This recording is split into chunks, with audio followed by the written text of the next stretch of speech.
অধিবেশনে তখনও চলছে প্রশ্নোত্তর পর্ব। বেশ কয়েকটি সংশোধনী বিলও পাশ হওয়ার কথা ছিল সোমবার। এমন সময় মুখ্যমন্ত্রীর বক্তব্য শুরু হতেই সরগরম রাজ্য বিধানসভা। অধিবেশন কক্ষেই মুখ্যমন্ত্রীর সঙ্গে নজিরবিহীন উত্তপ্ত বাক্য বিনিময় বিজেপি বিধায়কদের। এদিন শুরু থেকেই ইস্যু ধরে ধরে কেন্দ্রকে আক্রমণ করতে থাকেন মুখ্যমন্ত্রী। প্রতিবাদে তুমুল হইহট্টগোল শুরু করেন বিজেপি বিধায়করাও। বিজেপির বেঞ্চ থেকে ভেসে আসতে থাকে মুহুর্মুহু স্লোগান। মাঝপথে বক্তব্য থামিয়ে বিজেপি বিধায়কদের উদ্দেশ্যে তোপ দাগেন মুখ্যমন্ত্রীও। সরাসরি বিজেপি বিধায়ক শিখা চ্যাটার্জিকে নিশানা করে মুখ্যমন্ত্রী বলেন, বেশি কথা বলবেন না, আপনি নিজে পুরসভা ভোটে হেরেছেন। পাল্টা বিজেপির তরফে বলা হয়, আপনিও নন্দীগ্রামে হেরেছেন। মুখ্যমন্ত্রী জবাব দেন, আমাকে হারানো হয়েছিল। আমাকে বলছে আপনার সম্পর্কে আমি সমস্ত কিছু জানি, আপনার ব্যক্তিগত সমস্ত কিছু জানি। যে মাননীয় মুখ্যমন্ত্রী যে এই কথাটা বারংবার ছুড়ে মারছেন বিধানসভার বিভিন্ন সদস্যদের উদ্দেশ্যে, আমি বলতে চাই আপনার সম্পর্কে যদি আজকে বিধায়করা বলে, আপনি কোথায় থাকবেন?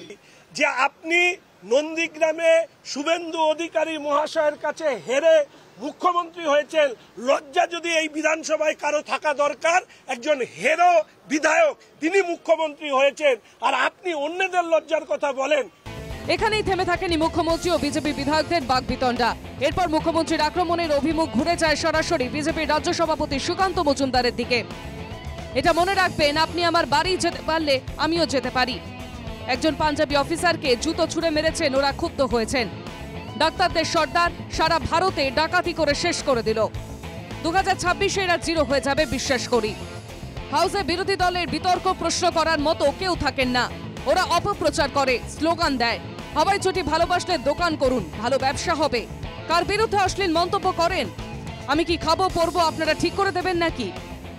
এমন সময় বিজেপির তরফে শিক্ষা ব্যবস্থার অবনতি ও দুর্নীতি নিয়ে মুলতবি প্রস্তাব আনা হয়। মুখ্যমন্ত্রীর সামনেই অধ্যক্ষ বিমান বন্দ্যোপাধ্যায় তা খারিজ করলে ফের বিক্ষোভ দেখান বিজেপি বিধায়করা। কিন্তু আমাদের দুর্ভাগ্য, মাননীয় অধ্যক্ষ মহোদয় এটা এক পেশে সিদ্ধান্ত নিয়ে আমাদের পড়বার অধিকারও দেয়নি, এবং তিনি বলেছে এটা সাবজুডিস। এই সময় বিজেপি বিধায়ক মনোজ ওরাওকে একদিনের জন্য সাসপেন্ড করেন স্পিকার। পরে মার্শাল ডেকে বের করে দেওয়া হয় মনোজ ওরাওকে। সতর্ক করা হয় বিজেপির মুখ্য সচেতক শঙ্কর ঘোষকেও। প্রতিবাদে ওয়াকআউট করে বিধানসভার বারান্দায় বসে তুলসী মঞ্চ নিয়ে অবস্থানে বসেন বিজেপি বিধায়করা। আমাদের দুর্ভাগ্য যে একজন নীতি জ্ঞানহীন, লজ্জাহীন একজন মাননীয় মুখ্যমন্ত্রী কি নোংরা এবং অসভ্যতামি তিনি বিধানসভার অভ্যন্তরে করেন, সেটা লাইভ টেলিকাস্ট হয় না বলে মানুষ জানতে পারে না। তীব্র ধিক্কার জানায় মাননীয় মুখ্যমন্ত্রীর প্রতি যেভাবে ঘৃণ্য কথাবার্তা বলা হয়, এটা বাংলার সংস্কৃতি না, আমি বলবো এটা ভারতবর্ষেরও সংস্কৃতি নয়। সোমবার মুখ্যমন্ত্রীর সঙ্গে বিজেপি বিধায়কদের যে ধরনের তর্কাতর্কি চলল সাম্প্রতিক অতীতে তা কার্যত নজিরবিহীন।